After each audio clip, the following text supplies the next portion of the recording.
আসসালামু আলাইকুম রহমতুল্লাহ। প্রিয় দর্শক, মুফতি হারুন এজার তিনি ইলিয়াস হোসেনকে এমনভাবে ষড়যন্ত্র করে রয়ের খপ্পরে ফেলেছে, সেটা কিন্তু ইলিয়াস হোসেন নিজেই ধরতে পারে নাই। অবাক ব্যাপার, ইলিয়াস কিন্তু এখন বুঝতে পারতেছে যে সে কী ভুলটা করেছে জামাতের বিরুদ্ধে লেগে। মূলত সে মুফতি হারুন এজারকে বিশ্বাস করেছিল, কারণ মুফতি হারুন এজার, মুফতি রহমানি তারা নির্যাতিত আলেম, দীর্ঘদিন জেল খেটেছে এবং বাংলাদেশে কট্টরপন্থী ইসলাম পালন করে তারা। অতএব একজন আলেমের প্রতি মানুষের দুর্বলতা থাকবে, এটা স্বাভাবিক ব্যাপার।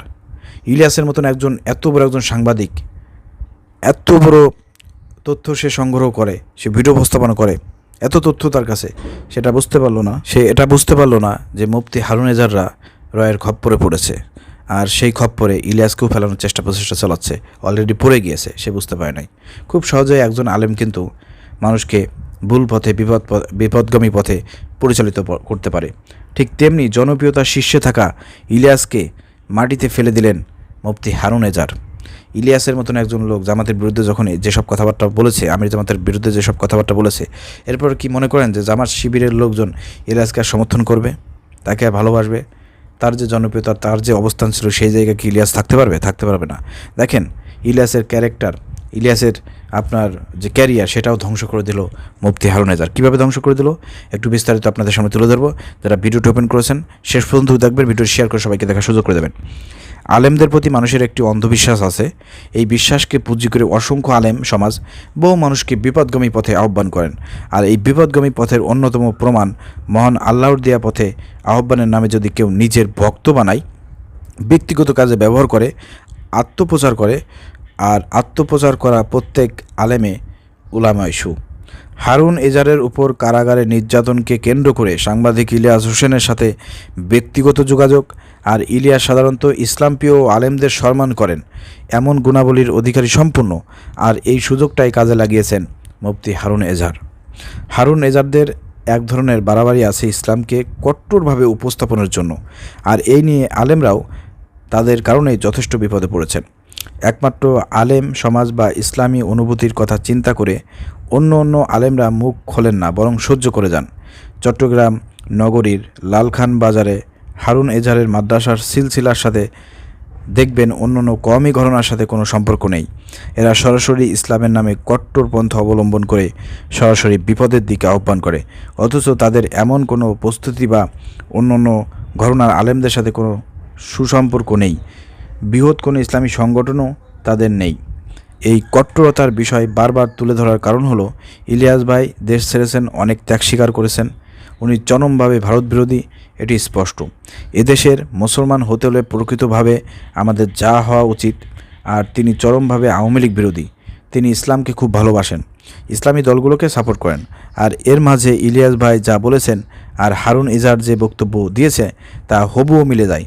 আর এই কান পড়াগুলো সরাসরি হারুন এজাহার যে দিয়েছেন, তাতে কোনো সন্দেহ নাই।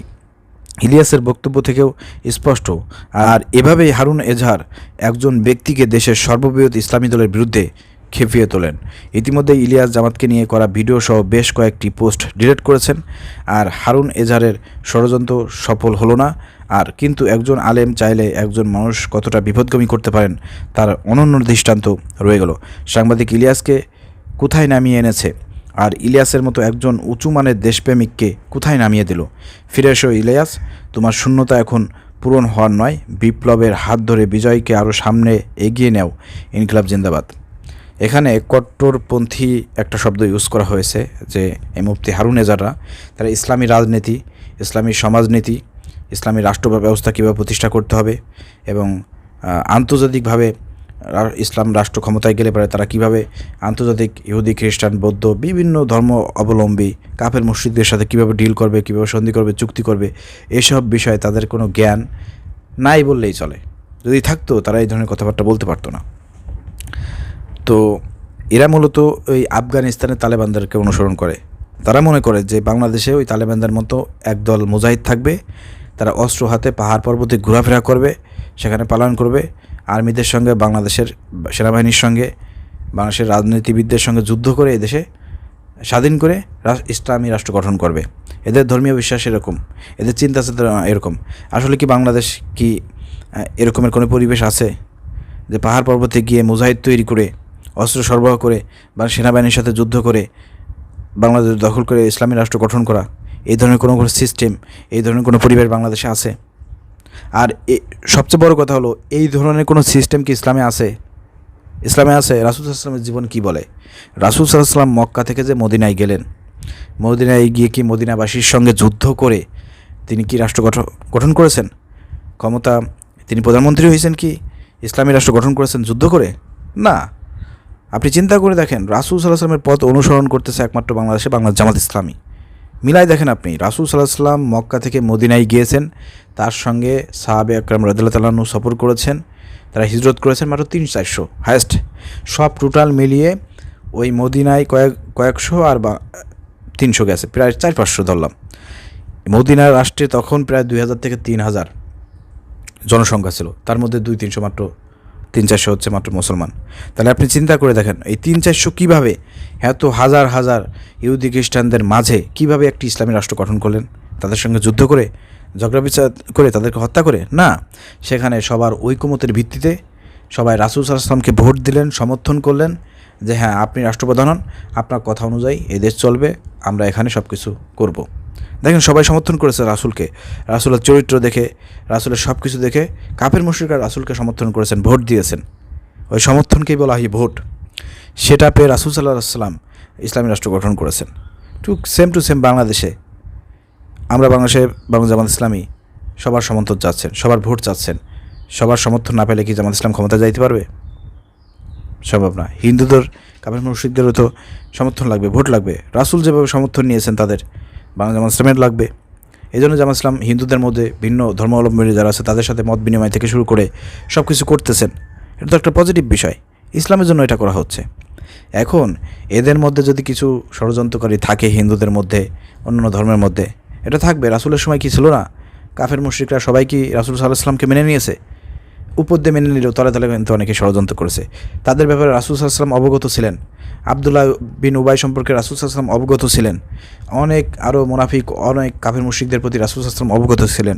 কিন্তু পরিবেশ পরিস্থিতির কারণে তাদের বিরুদ্ধে সময় উপযোগী কোনো ব্যবস্থা গ্রহণ করেন নাই রাসূল সাল্লাল্লাহু আলাইহি ওয়াসাল্লাম। পরিবেশ পরিস্থিতির কারণে যখন দরকার হয়েছে তখন ব্যবস্থা নিয়েছেন, যখন সুযোগ পেয়েছে তখন, তার আগে কিন্তু করেন নাই। এছাড়াও রাসূল সাল্লাল্লাহু আলাইহি ওয়াসাল্লাম যখন 10,000 সেনাবাহিনী নিয়ে মক্কা বিজয় করলেন, মক্কার বড় বড় কাফেরদেরকে রাসূল সাল্লাল্লাহু আলাইহি ওয়াসাল্লাম ক্ষমা করে দিলেন, নির্দিষ্ট কাফেরদেরকে হত্যা করলেন। আবু সুফিয়ানের মতন তার স্ত্রী হিন্দ, যে রাসূল সাল্লাল্লাহু আলাইহি ওয়াসাল্লামের প্রিয় সাহাবী আমির হামজার চাচা, আমির হামজার কলিজা আপনার বের করে নিয়েছিল। তো চিন্তা করে দেখেন, তাকে পর্যন্ত রাসূল সাল্লাল্লাহু আলাইহি ওয়াসাল্লাম ক্ষমা করে দিলেন। আর সন্তোষ আমার কে? সে কার কলিজা ধরে টান দিয়েছে? কাকে হত্যা করেছে? সে আপনাদের ভাষ্যমতে সে রিমান্ডে আপনার করেছে, আপনাদেরকে নির্যাতন করেছে, আপনাদের ভাষ্যমতেন। এটা কিন্তু কেউ জানে না। তো ইতিমধ্যেই কিন্তু প্রকাশ হয়ে গেছে প্রিয় দর্শক, আপনারা জানেন যে মুফতি হারুন এজার রয়ের খপ্পরে পড়ে রয়ের কথা মতন কাজ করতেছে। ইলিয়াস হোসেনের সঙ্গে বাংলা জামাত ইসলামের একটা দ্বন্দ্ব বাঁধিয়ে দিয়ে মূলত জামাত ইসলামকে কাবু করে দেওয়া, জামাত ইসলামকে ধ্বংস করে দেওয়া, জামাত ইসলামের বিরুদ্ধে একটা ষড়যন্ত্র করতেছে। এটা কিন্তু স্পষ্ট এবং ফাঁস হয়ে গিয়েছে। তো আমরা যেটা বলতে চাই যে আসলে মুফতি হারুন এজারা যে ইসলাম প্রচার করতেছে এবং যেভাবে ইসলামী রাষ্ট্র গঠন করার জন্য যেভাবে কঠোর প্রথা অবলম্বন করার কথা বলে আফগানিস্তানের মতন, এটা জায়েজ নাই, এটা ইসলামের নীতিও না। আফগানিস্তানের ব্যাপারটা বলি, আফগানিস্তানে কিন্তু অনেক আগেই কিন্তু ভোটাভুটি সমর্থন রাজনীতি এরকম ছিল, কিন্তু আফগানিস্তান তালেবানরা ক্ষমতাচ্যুত হয়ে যাওয়ার পরে, যেহেতু তারা সশস্ত্র বাহিনী ছিল, ক্ষমতায় ছিল, অর্থাৎ পরবর্তীতে আবার ক্ষমতা আসতে গেলে তাদেরকে আবার সশস্ত্র যুদ্ধ করে আসতে হবে, এটাই বাস্তবতা। এই জন্য তারা তাদের দেশে সশস্ত্রভাবে বিভিন্ন পাহাড় পর্বতে লুকিয়ে বিভিন্নভাবে তারা আল্লাহর সাহায্যের সহযোগিতায় তারা যুদ্ধ করে জয়লাভ করে আবার নতুনভাবে সরকার গঠন করেছে, ইসলামী রাষ্ট্র গঠন করেছে। এখন সেই আফগানিস্তান আর বাংলাদেশ তো এক না। বাংলাদেশে যদি কখনো ইসলামী রাষ্ট্র গঠন হয় এবং ইসলামী রাষ্ট্র যদি পতন ঘটে, যাদের পতন ঘটবে তারা কিন্তু আবার সেই সশস্ত্রভাবেই কিন্তু বাংলাদেশে আবার ইসলাম প্রতিষ্ঠার চেষ্টা করবে, যেটা আফগানিরা করেছেন। অর্থাৎ সেই পরিবেশের সাথে বাংলাদেশের পরিবেশ মেলে না, মিলতে হতে হবে।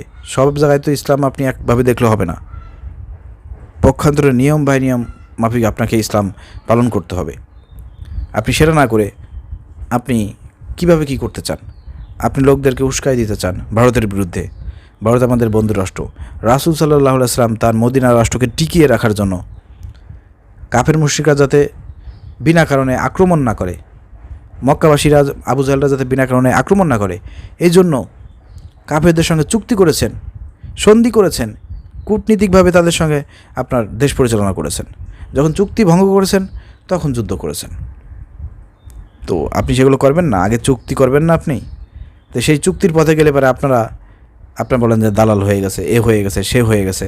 আপনারা এমনভাবেই করতে চান যে আপনি মুসলমান, আপনি এককভাবে আপনি দেশে বসবাস করবেন, আর কেউ থাকতে পারবে না। না, ইসলামে তো এরকম নিয়ম নাই। ইসলামের সুনির্দিষ্ট একেবারে নিয়ম কিন্তু কোরআন হাদিসে দিয়ে আছে। রাসূল সাল্লাল্লাহু আলাইহি ওয়াসাল্লামের জীবন থেকে সব কিছু কিন্তু গ্রহণ করা যাচ্ছে। সেখানে আপনারা ভুল পথে হাঁটতেছেন। অতএব আমরা বলবো, দেশের যারা সাধারণ মানুষ যারা আছেন, জনগণ যারা আছেন, মুসলমান যারা আছেন, ছাত্র জনতা যারা আছেন, মুসলমান যারা আছেন, বিশেষ করে এই মুফতি হারুন রেজাদের মতন এই কট্টরপন্থী এইসব এদের পথ থেকে ফিরে আসবে। এরা বিপদের দিকে মানুষকে ঠেলে দিচ্ছে। ওইভাবে ইসলাম প্রতিষ্ঠার কোনো নিয়ম কোরআন হাদিসে নাই। যদি দেখাই দিতে পারে, আমি চ্যালেঞ্জ করলাম, রাসূলের জীবন থেকে দেখাই দিতে হবে, চ্যালেঞ্জ করলাম, পারবে না কেউ দেখাইতে ইনশাল্লাহ। অতএব এখানে সাংবাদিক ইলিয়াসকে রয়ের খপ্পরে ফেলে জামাতের বিরুদ্ধে দাঁড় করেছে মুফতি হারুন রেজার। এটা প্রকাশিত হয়েছে ইনশাল্লাহ। আমরা বলতে চাই, মুফতি হারুনের সকল ষড়যন্ত্র ফাঁস হয়ে গেছে, আল্লাহ ফাঁস করে দিয়েছেন। কারণ একটা মাজলুম সংগঠনের বিরুদ্ধে দাঁড়ালে পরে আল্লাহ সেটা মেনে নেন না।